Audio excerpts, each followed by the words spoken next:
Don't be ridiculous, it's beer. I just wasn't allowed to bring the bottle on the bed. That's why I was a little bit late on stage. I was literally going... Anyway, how are we all?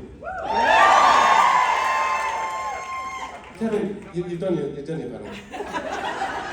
I'm to be famous and stuff. Sean wouldn't understand that.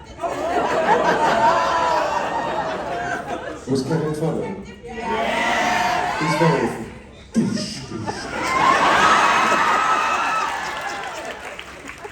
There's an old show in the UK called EastEnders. Has anyone heard of it?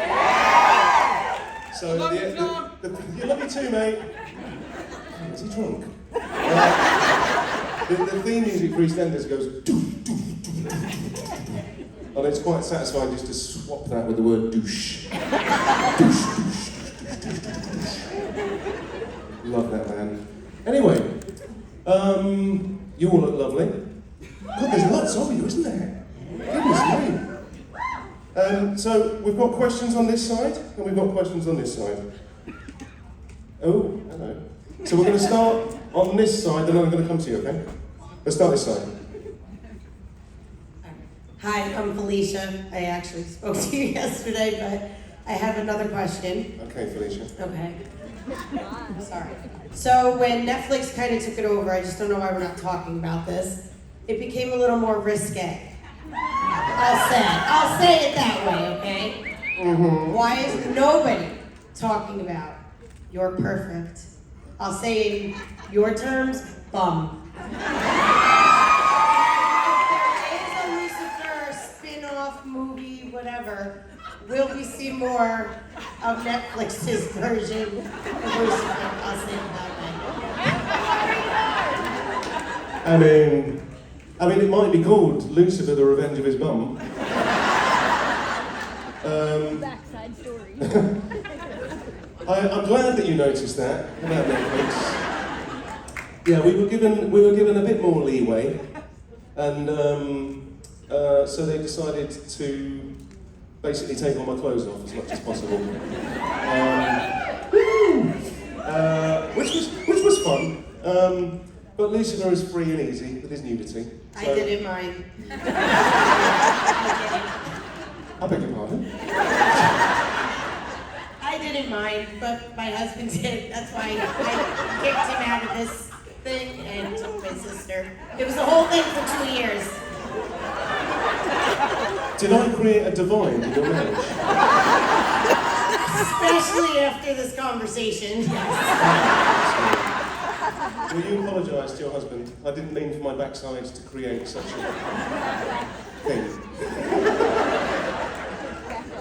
Anyway, yes, Netflix let us take our clothes off. What Netflix didn't tell me was that what they would do was use all the nude shots for the kind of post, you know, when you go on Netflix and it says what's on, and they just used all the stuff with me no clothes on. And I thought, interesting. If I was an actress, would we be having the same conversation? Just putting it out there.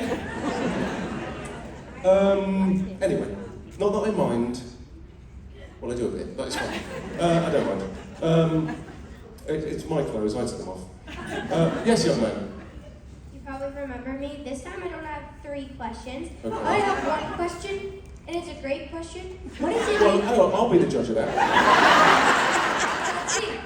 What is it you truly desire?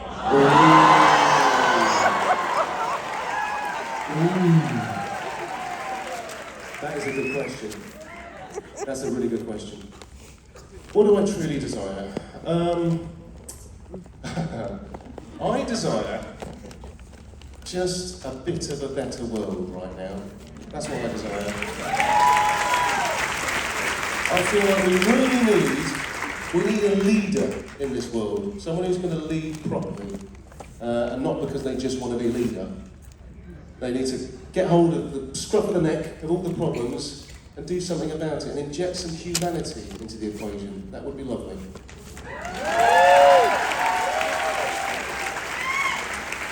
Thank you, sir. That was a great question. It's almost 7 out of 10. 10 out of 10. Hello. Hi, My lips start. I'm Kristen. I am extremely political. I appreciate everything you do on Instagram. All of your interviews that you've done are incredible. My question is, I have two. What was it like moving from socialized medicine in the UK, coming here to our capitalist for-profit system that, in my opinion, is horrible because there are so many people who can't get medical treatment. How do you feel about that? Wow. I'm wondering if I knocked it on the let's floor. be serious for a second. I think COVID is probably a really great example because it affected absolutely everybody. And during COVID, I was in the States and I was talking to people back home, and it really brought to the forefront how incredible it is to have a national health service. Okay? The notion that someone may fall sick or be in poor health or be involved in an accident or something completely out of our control is not entitled to go and see a doctor about it without proving that they can pay for that first, I think is disgraceful. And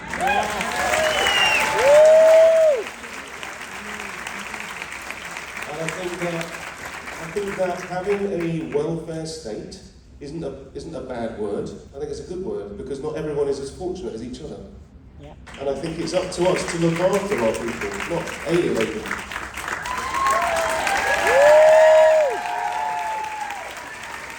Thank you so much because that just totally aligns with my political views and my humanitarian views.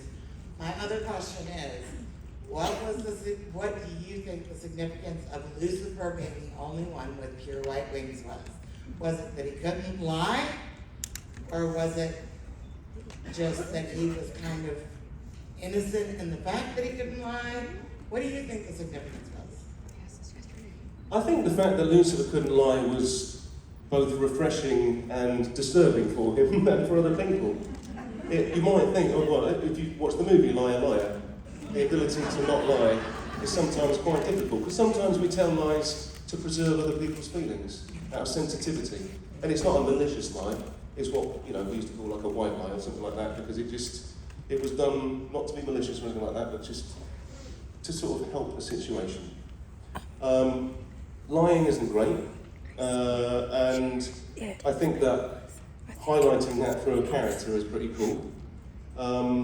But it was a superpower, but also like something that he found quite debilitating as well. Because when you start mixing with humans and you're only telling the truth, that can be quite toxic as well. But that's because of humans.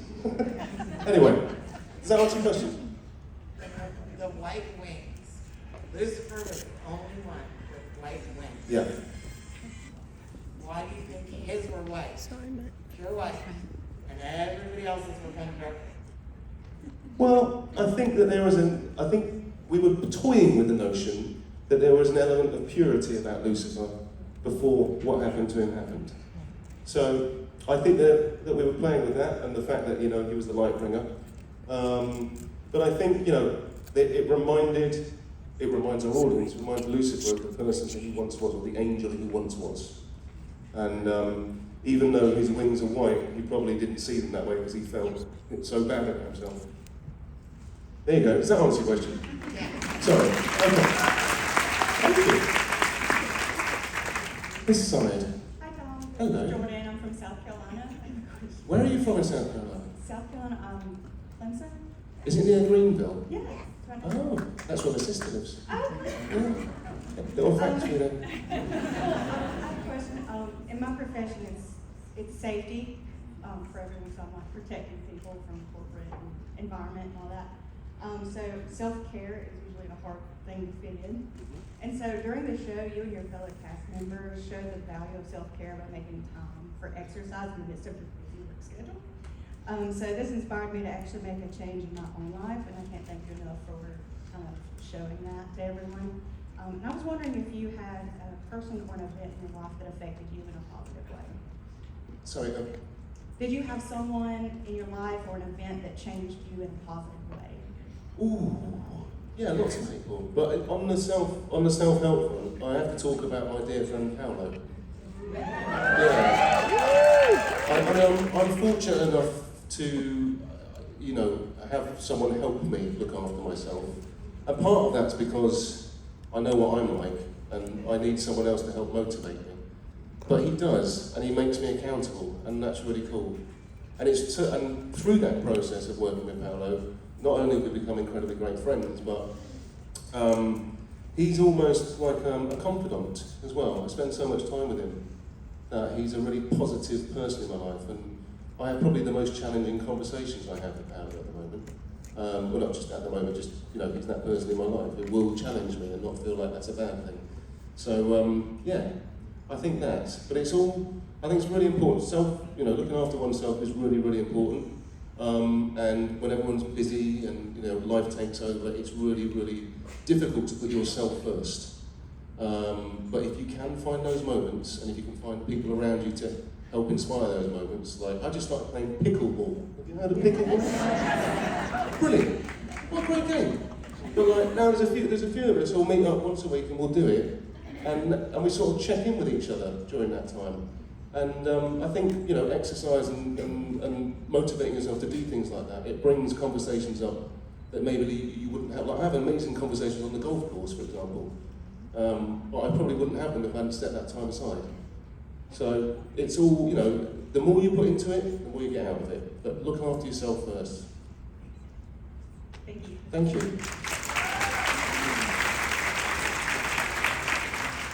It was a bit serious today, isn't it? Hello. Hi, I'm Sarah from Maryland. My question, first I want to say you're a great hugger because your picture yesterday you embraced me in a really great I do love a hug. My question is, if you were to go to a convention, which one would it be and why? And it can't be Lucifer.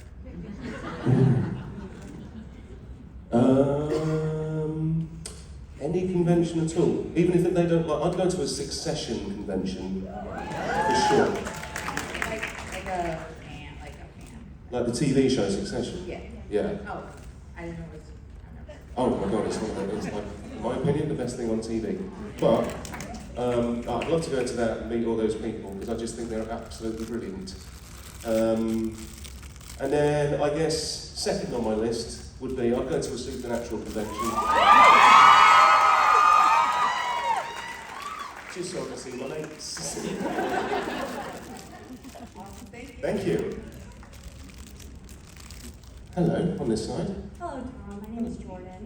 Hello, Jordan. I want to preface this by saying I asked Amy yesterday and she did it. So Oh God. I love when shows do musical episodes. So I was just wondering, from the musical episode, what song was your favorite, and can you sing something for us? Oh.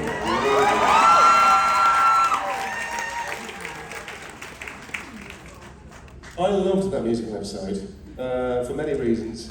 My favourite song in it, I was begging them for me to do Wicked Game at some point in the show, and when that opportunity came up and I was like, this might be the time to do it, that was cool.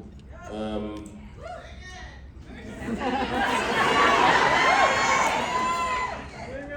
world was on fire, no one could save me but you.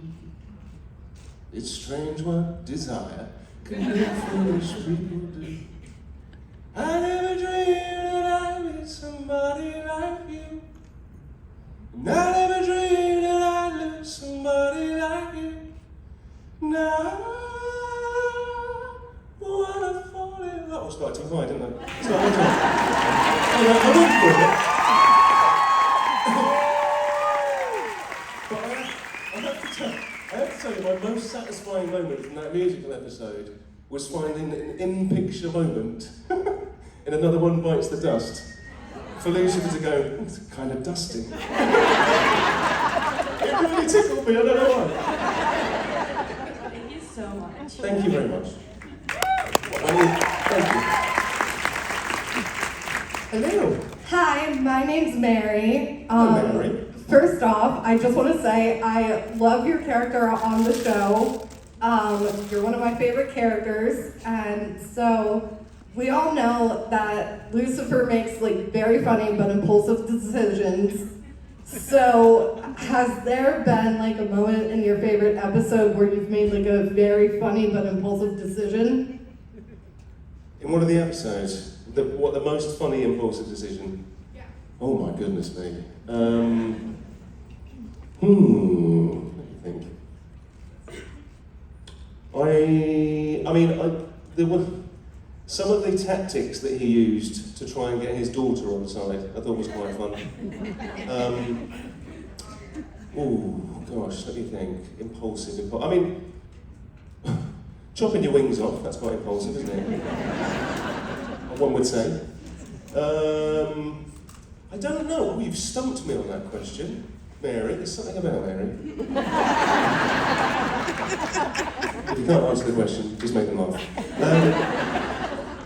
I don't know. Can I come back to you on that one? It might come to me in a ray of light at some point. Yeah. But what was? Is anyone here? Can anyone any impulsive decisions that Lucifer made that made them laugh? Mary and Candy. There you go. Mary and Candy. That's right. Do you want to hear a funny outtake from that? Yeah. It's a bit rude. So we shot that scene, and then Lucifer decides he's going to propose to her, which comes completely out of the blue. So I got down on one knee to propose to Candy, and she'd just taken a sip of water, but the coverage was on me, so I was just looking at Lucifer's face. So I went, "Will you marry me?" And she did a spit take of the water, and the water landed here, and I went, "Oh, you're a squirter."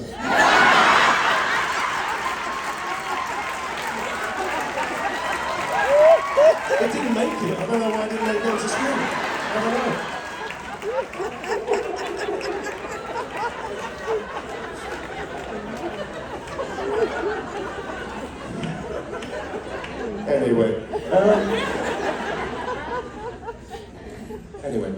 Right. Embarrassed myself. No, we were still on Fox. If it had been on Netflix, definitely. Hello. Lauren, and okay, this is kind of a stupid question, but me and my friends have been debating this for years, literally. I don't know if it's directly answered in the show, but there's an easy answer, there's a dark answer, and there's like a light answer. And I just want to know, where does Lucifer get his money from? It's just got it. He's a supernatural being. I mean, currency just is like, whatever. Like, we're debating because we're thinking, is it like people making deals with him and he was like on Earth? Does he take it after they're dead? Does he Oh, that's dark.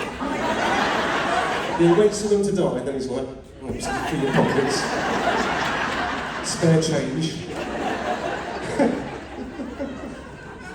Oh dear. No, I would imagine that he's probably done quite a few deals with quite a few rich people. You know, he has that ability. Nightclub. Pardon? The nightclub. And he has a hugely successful nightclub that sometimes only has 2 people in it. Especially when we were filming during COVID. But it's hugely profitable. Thank you. Thank you very much.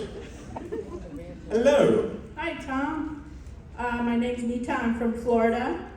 Woo! I hope you like Florida better than Lucifer did. Because I know he didn't like Florida that much. But I like Florida, anyway. sometimes. I want to continue the donut debate from yesterday. Why should the baddest guy on the show get croissants? That's just not right. Okay? That should be for the good people. Well, I think it's because he's French. I think that was the joke. But he's bad. Anyway. Well, he's French. I mean...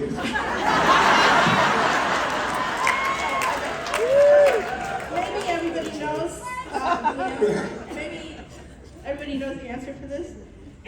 Please put me out of my misery and tell me who is the girl sitting on the couch in the final episode. Please tell me. In the last scene? Sitting next to Linda's husband on the couch. Yeah, that's just another lost soul. What? But it was Ildy, wasn't it? I didn't remember. I think it's the mean girl from the first episode. Yeah. No, Is it? Ildy said it's not. I don't think it was. No. But I like that theory. I watched the series all over it. Oh my god. I hate doing this because I know that you guys know so much more about the show than I do. If people are asking me questions, you can see the blank look on my We did 92 episodes we did. And I was drunk for half of them. I wasn't. Ildy when you see her. Sorry? Can you ask Ildy when you see her? I will, I'll ask Ildy. I'll take her to the great Ild monster. Hello, Tom. My Hello. name is Sam. I'm from Ireland, and me and my mates have an inside joke. They like to call me Lucifer. I don't want to toot my own horn, but I feel like I'm pretty charismatic, you know, a little naughty. That sounds like a lot of tooting going on there. My question to you is, how can I be more devilish? Well, I think you need to lose your modesty. I think you need to pick yourself up a bit more. I think that, I bet you look good in a suit though, don't you? Lose the modesty. Yes, Tom, I look great in a suit.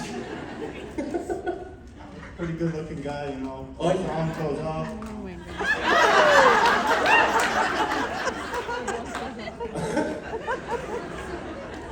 I mean, yeah. Yes, you are.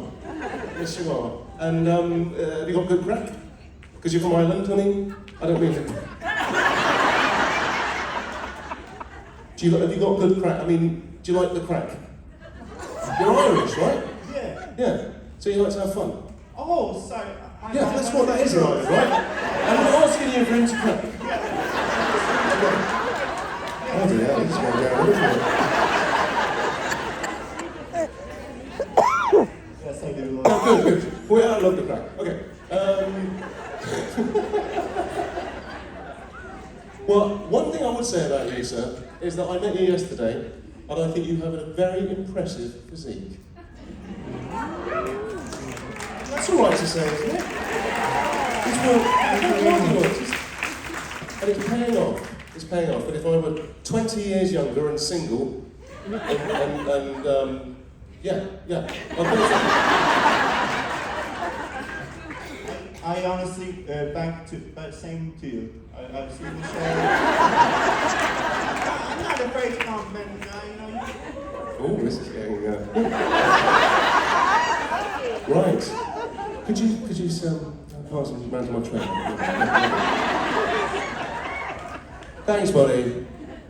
I've enjoyed the crack with you. Thank you. Oh God, I've got hot water there. Hello, sir. Are you a drug addict? I'm not being willing to learn. That was a good answer. My name's Jay, I'm from Boston. Huge fan, and especially of the Bloody Celestial karaoke episode. The whole family, we love it, we watch it constantly. And it's made me wonder two things. One, if you could do any Broadway musical, what show would you want to do? And B, when can we see you on Broadway? When will we see you on Broadway? Thank you, Jay. What musical would I do? I mean, back in the day, I was desperate to do West Side Story and be Tony, but I'm a bit old for that these days. Pardon?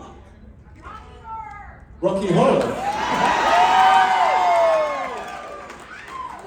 Could do that. I'm not sure if I could rock the fishnets, but we'll see. But when will I be doing Broadway? Well, I'm honest conversation with you. I was talking to my wife this morning. We were walking to get coffee, and we're staying in New York this week. And I've been talking for a while now. I've not done a play for over 10 years, and for me, that's where I started. And I think that for an actor, going to work in theatre is a bit like going to acting rehab if you've been working in TV and film for a while. Because it's the pure essence of what we do, and it's what I fell in love with in the first place. So I was talking to Megan this morning, and I was like, I really would love, within the next 18 months to 2 years, be here doing a play. But you know what she said to me? She said I would love nothing more than that, Tom. Because I love her as well, she's great. And she also she loves New York, and I think so. It is a plan of ours, and I kind of in my mind know what I want to do as well. So watch this space, but I'm going to try and make it happen.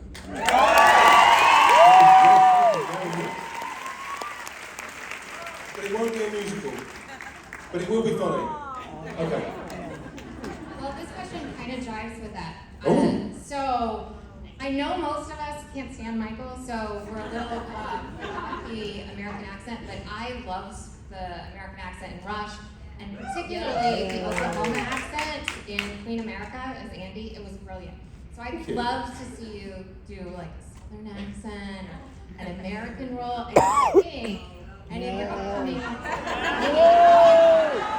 See, this is what happens. So are you going to do any American roles? I am. Here's the funny thing, right? So, before people knew me as Lucifer, I was happily going along in my acting career, and when the job was like, it's this person from here, I'd go, brilliant, I'll go and play that then. Or it's this person from here, brilliant, I'll go and play that. Since playing Lucifer, it's like people have gone, I only want you to be British, in anything.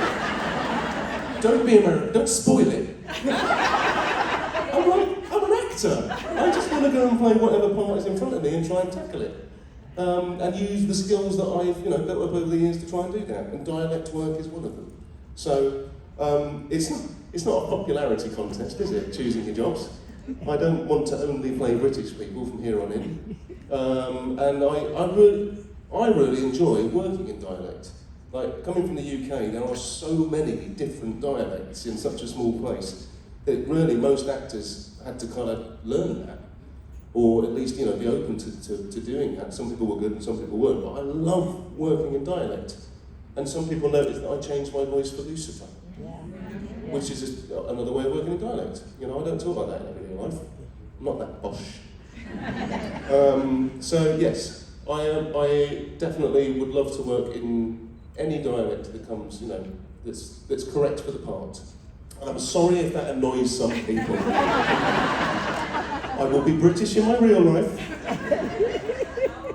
Good at the dialect. And I have one more quick question. Oh. Someone wanted me to ask, do you still like peanut butter on pizza? So here's the thing.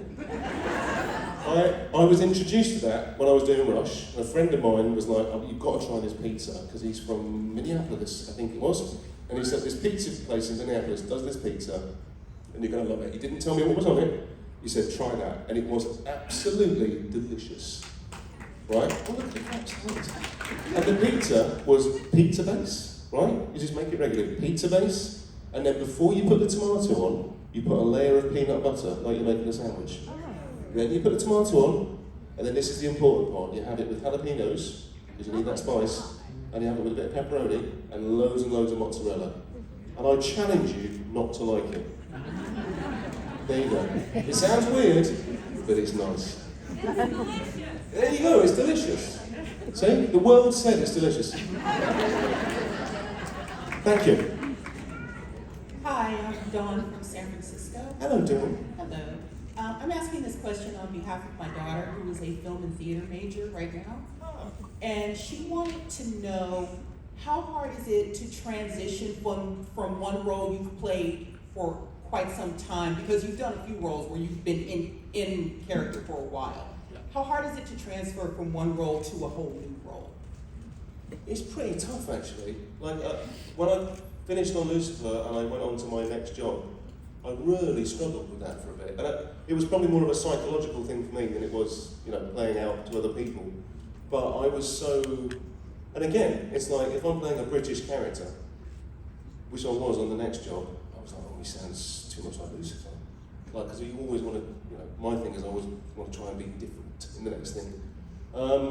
So yeah, but it took me like a couple of days of being on set to shed the kind of that feeling.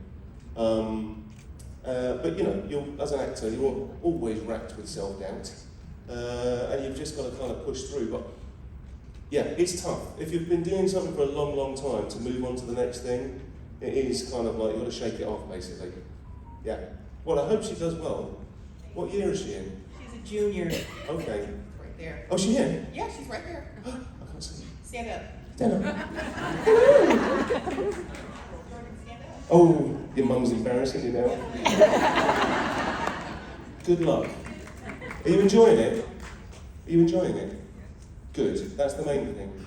That is the main thing. I started doing this because I really enjoyed acting, not because I thought I was going to make a living out of it. And that's the way to keep going. Okay.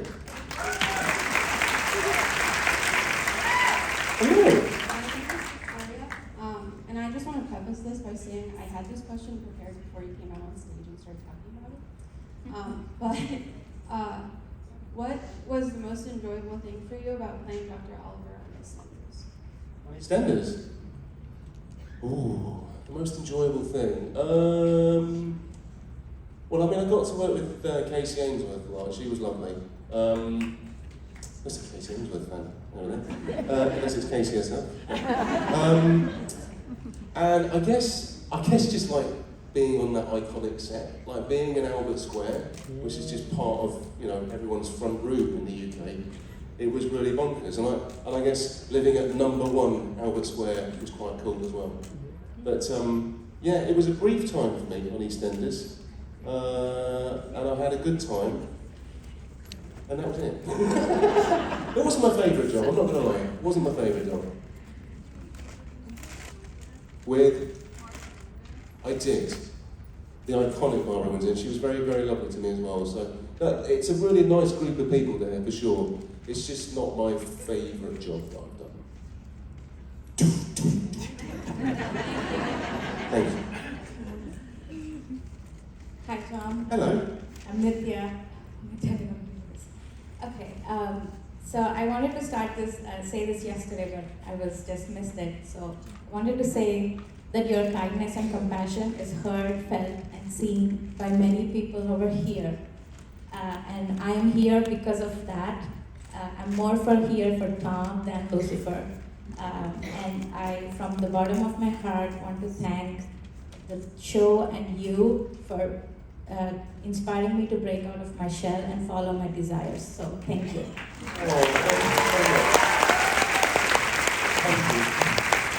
So on a lighter note, here's my question. So Lucifer had amazing action sequences. I love them. So which one was your favorite and your favorite partner in fights? And why was the scene with Michael so unlike others? It felt more like a childish fight between Sydney and Cloud Eyes and all. So. Well, I'm glad you got that, because we were going for that. We were going for two siblings fighting the way the siblings do. There's no clean punches or anything like that. It's messy, it's dirty, and it's horrible. And fighting oneself is quite difficult as well. Action set, which I have to tell you, we did so many different action sequences. I think the ones that were my favourite were often directed by my friend Sherwin Shalati, who was brilliant. And the first episode that he directed was God Johnson. Great episode. And I think the escape from the mental institution is one of my favourite moments in all of Lucifer. And this is what I love about it. It was scripted as they escaped from this thing, and there were sort of suggestive things within the script. And we were working on a budget, and so we didn't have lots and lots of time to do something.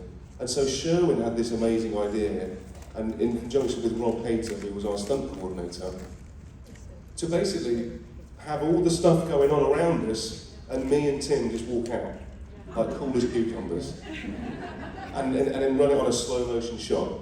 And so I remember going in, and we were shown for the first time what everyone else was doing, and I just thought, this is brilliant.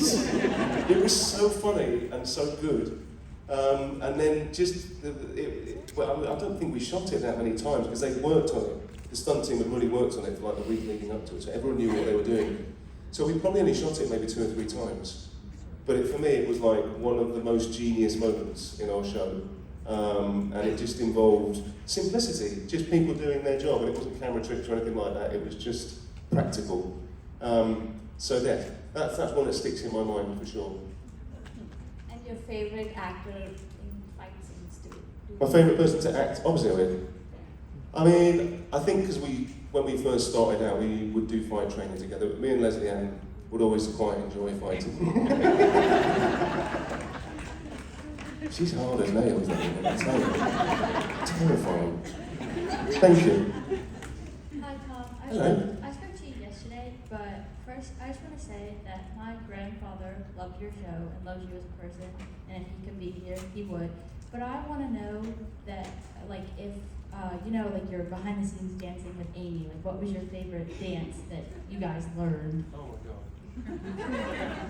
This is the thing about Amy Garcia. I learned so many dances during the shooting of Lucifer that were never seen or needed for it. It wasn't like for a performance, it's just Amy killing time. And for some reason I'm like taking it seriously, going, oh God, I can't get this right. What are we doing? I think when we were filming the Vegas, what's it called? Vegas with Radish? No. Is that what it's called? Vegas with a Radish. Something like that. Anyway, we did 92 episodes, barely. Doing all of that dancing that we did with the Morning Stars, that was so much fun. And that's when Amy because we didn't always work together all the time, but on that episode we worked together pretty much every day.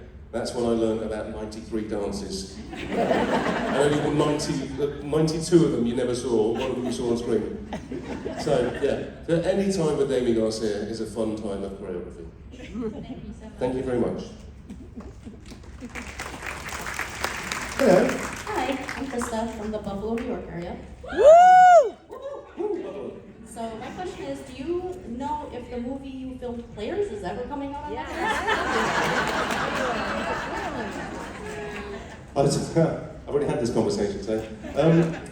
So I was told about 2 weeks ago that they are pushing it into next year. What? I was as disappointed as you are, guys. I'm not gonna fucking lie. Yeah, it was disappointing. I don't know the reasons behind that. What I would say is that there's about to be a big writers' strike in LA, and so things are being places like Netflix are stockpiling in lieu of that. So that is probably part of that equation. But I think there'll probably be other things come out that I'm in before that now, which is weird because it's nearly 2 years since I shot it. But yes. Like what? Washington Black. I do hope, as far as I know, Washington Black is the end of this year. And then, what else? What, Exploding Kittens. And then, I've probably got an announcement next week to make, actually. Which should be quite exciting, and wouldn't it be funny if the thing I was announcing next week still came on before Players? And that might happen. Anyway, so there you go. I do apologise. I want to watch Players as much as you do. Hello. Hi, my name is Lisa, and I heard a rumor that you were considered for the role of Reed Richards. But my question was, what if you could choose any superhero to play, who would it be? I thought you said to play Keith Richards.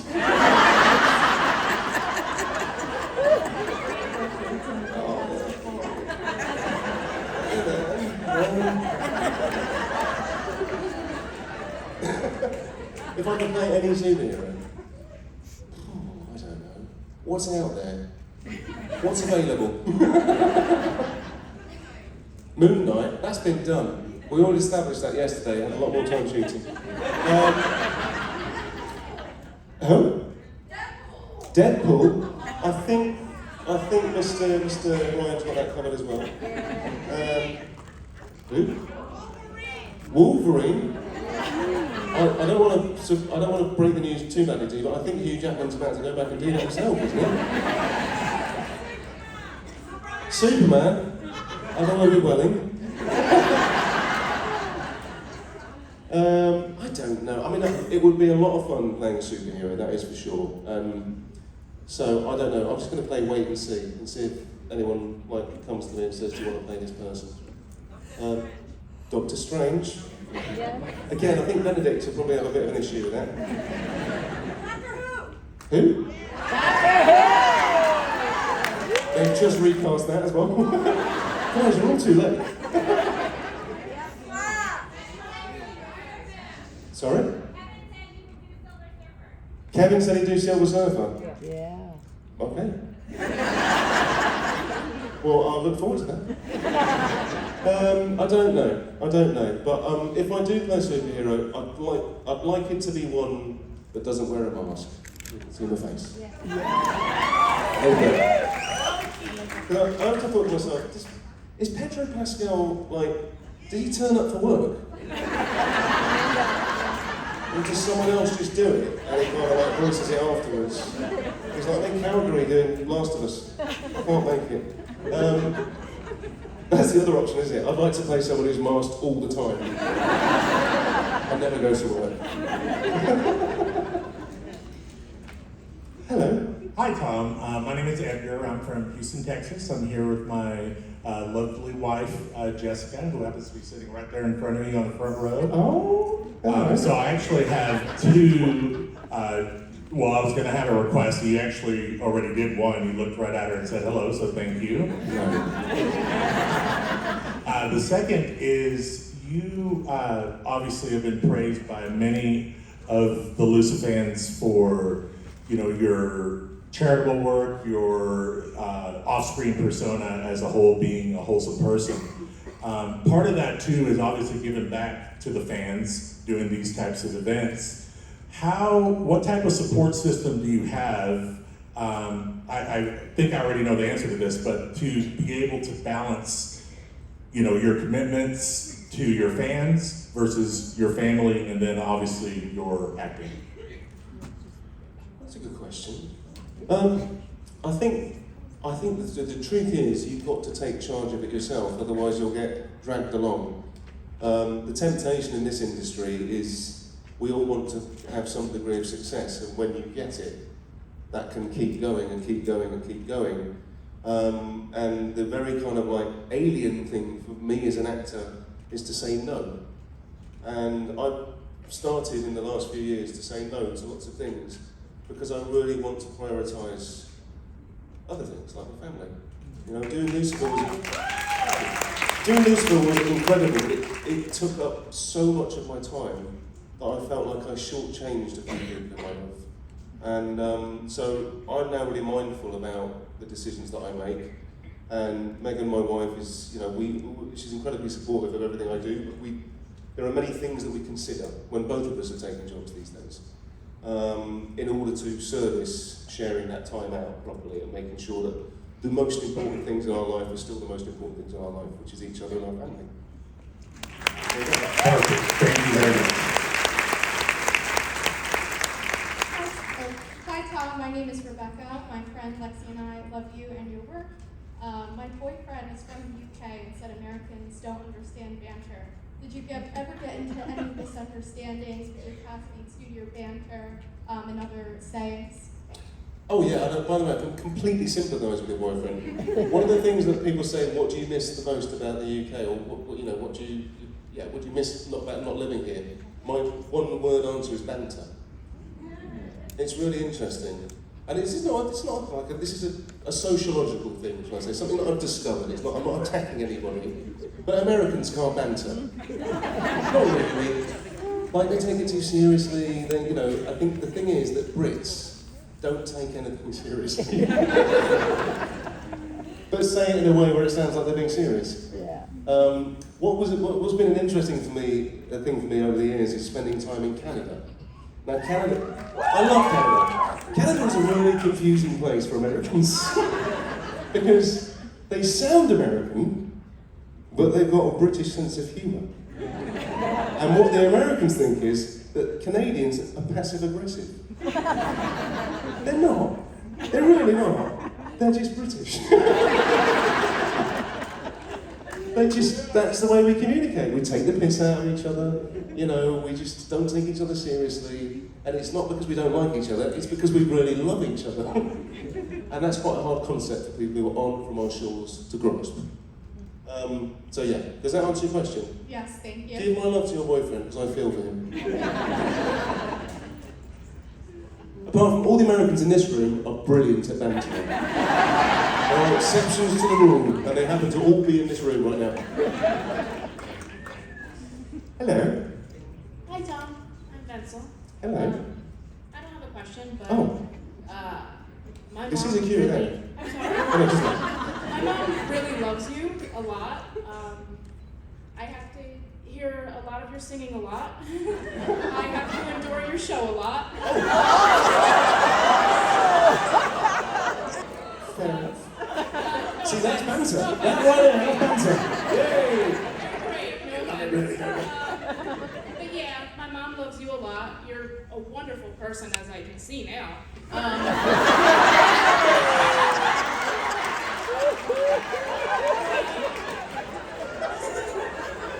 I'm very, very sorry for getting annoyed with your acting. I'm so sorry. This is turning into a roast. Anything else? How do you feel about my jeans that keep falling down? Thank you. But really, you're a lovely person. You're great. Don't backtrack now. Alright, great. I hate you. I'm kidding. Yeah, take care.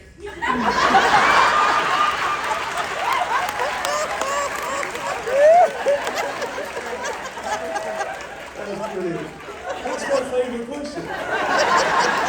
Are you guys just leaving? Are you going? You're not going, are you? Oh, don't leave. It's only banter. Have you got something nice to say? Have you got something nice to say? Let's go this side. Oh. Hi Tom, my name is Karen with an I, but I will speak to the manager for you. I'm from New Jersey, and my question is, just watching you, and I think that everybody here just loves watching you, and you have spoken from a point of compassion and kindness and self-care, and a lot of us have all watched Lucifer, just felt like we were just pulled into a whole new world where if you were depressed or sad or down, it just made you feel so good watching the show. And I started watching the show during 2020 as a suggestion from a friend, and a lot of us were very depressed, and anytime I feel down, I put it on and I feel awesome, like just watching it. Oh, thank you. So, This is like the opposite end of the spectrum, isn't it? but meeting you yesterday, just real quick, even though it was like wham bam, thank you ma'am, like Oh, that's how I roll. I was so nervous, like getting up there and doing a photo with you, and you just had such a calming vibe to you, and it was just so lovely. Of course, I'm nervous now speaking to you directly, but have you ever thought, because your voice is so soothing, have you ever thought about doing any kind of like spoken meditation for like a calm app or something like that? Well, it's funny you should say that, because last week I did a podcast in the UK, and they asked me to do a sleep story. And part of their podcasting is they're attached to one of these meditation apps. And so I did a little sleep story, where I had to talk very calmly and slowly and over time. So these words would soothe you as you drop far, far off to sleep, like the land of Nod. So yeah. I totally will listen the fuck out of that. I'd listen to the fuck out of it. I like that phrase. Okay. Hello. Hi, my name is Amanda. My question's on the lighter side. I just want to know why did they stop using the guy liner? The guy liner. What happened was, we carried on using it, but it got a little bit lighter. And I think one of the things that happened in season 2 was that I took control of my own guy liner. And I started to look a little bit like Cleopatra. in there in the morning in Vancouver going, does that do it? Is that alright? Kipsy was our makeup artist, and she'd be like, oh, it's a little strong side. I go, yeah, great, okay. So yeah, it sort of, it appears like I stopped using it because I was using it so heavily. But then I just toned it down a little bit. But I did like the idea of guyliner because I think that rock and roll aspect of Lucifer. Yeah. Our favourite rock and roll stars all use guyliner. Guyliner's cool. You have to be very comfortable with yourself to wear guyliner.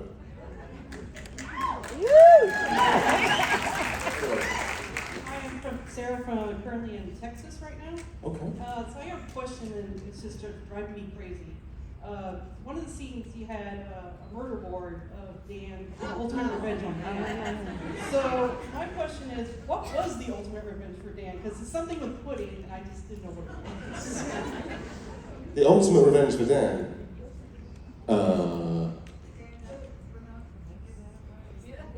What was that? Naked in the Flame, yeah, exactly.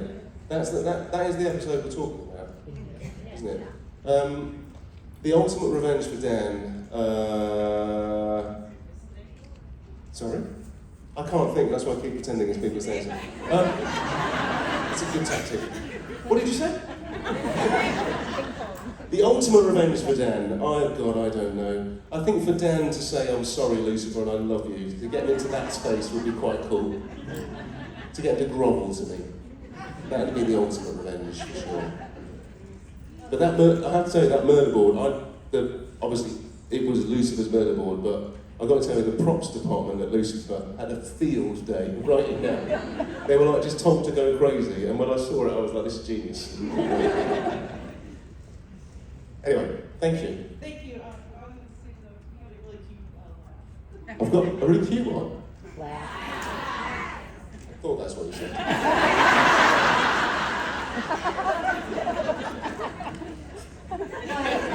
Hello. Quick question. What is your favorite and least favorite suit that you wore in the show? Favourite and least favourite? Ooh. I think my favourite is probably the classic, the black and white. It was like, that was like his armour. My least favourite? Oh gosh. Oh, probably that Christmas suit. The Christmas suit with the tinsel. I didn't like that. No one should ever wear tinsel around their neck. It's the itchiest thing ever invented. I hated it. Does that answer your question? What was your favourite suit? I've got to say the classic one. The classic? Yeah. What was your least favourite? Which one? Birthday suit? Yeah, yourself. I don't have a least favorite, they're all great. Oh, there, see, that's a nice answer. Thank you.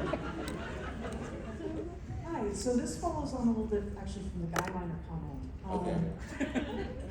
You managed to portray in Lucifer a really different vision of masculinity than we saw from any other actor on the show, and frankly, very different than we see in the United States most of the time. Mm-hmm.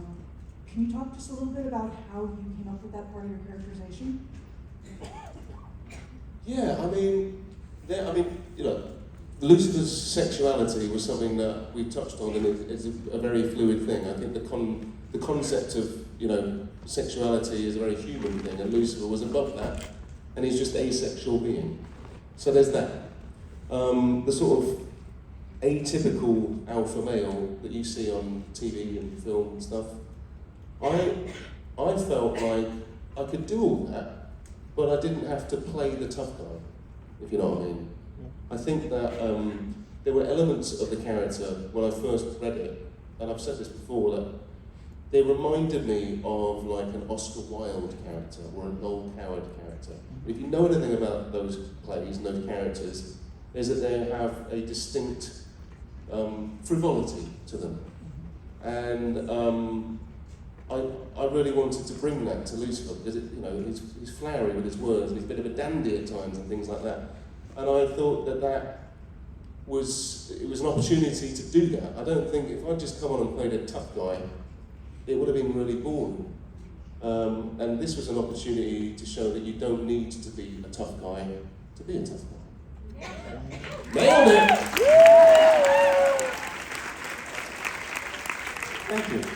We have time for one more question. Hello, is it that eyeliner? So I just wanted to ask, did you enjoy doing the show Rush, and do you think there's a chance it could ever come back? I did. I had a brilliant time doing Rush. It's a strange one because obviously I really, really wanted to do more of it. And then when it got cancelled, I was disappointed, but I reached a point in my life where I'd gathered a new philosophy. And that philosophy was, most of these decision-making things are out of my hands.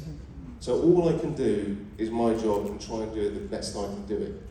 So I worked really, really hard on that show to try and make it the best it could be and bring everything I could to the table. And so when it was cancelled, yes, I was disappointed, but I didn't feel like it was cancelled because I let myself down or I wasn't good enough or anything like that. I just thought, well, it's just, it wasn't the right time, whatever. That being said, I don't think I would have got the part of Lucifer had I not played Rush. Because it basically brought me to the attention of people at other places. And so when the Lucifer job came up, I still had to audition for it, but because I had Rush in the bank and people had seen me do that, they really believed that I could lead a TV show. So, will it ever come back? I don't think so, unfortunately. I think also that show wouldn't get made now. Times have changed, and I think it's just not something that would get picked up by a network at the moment. Thank you so much. Thank you so much. And thank you, John. Thank you very much. Lovely people.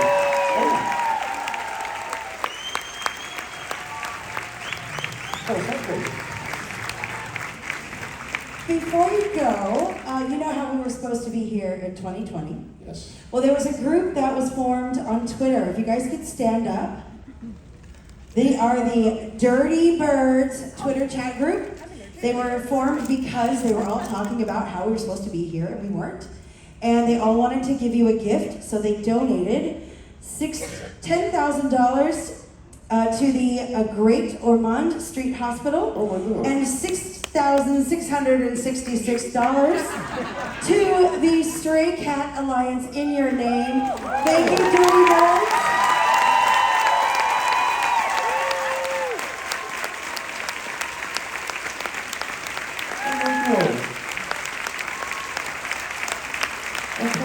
Thank you so much. That is incredible.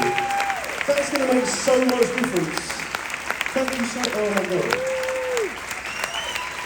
And thank you, Tom Ellis. Thank you. Thank you so much. Thank you. Thank you. I love you all so much. Thank you so much. Enjoy the rest of your day, and I'll see you in the next one. Once again, the one and only Tom